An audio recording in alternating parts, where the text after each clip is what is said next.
कायनात के सबसे ऊंचे मकाम पर, जहां इंसानी नज़र, ख्याल और इल्म सब खत्म हो जाते हैं, वहां अल्लाह के अर्श के गिर्द कुछ ऐसे पुरस्रार फरिश्ते मौजूद हैं जिनकी हैबत से आसमान कांप उठते हैं।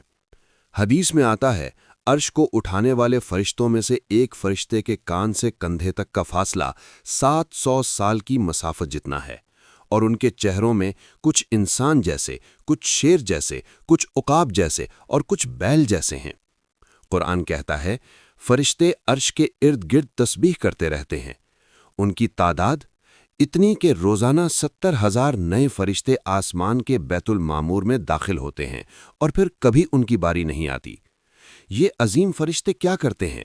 अल्लाह के हुक्म से मोमिनों के लिए दुआ करते हैं, ऐ रब, इन्हें बख्श दे, इन्हें जन्नत में दाखिल कर दे।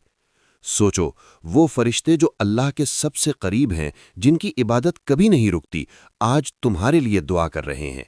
ये है अर्श इलाही के करीब मौजूद फरिश्तों का राज।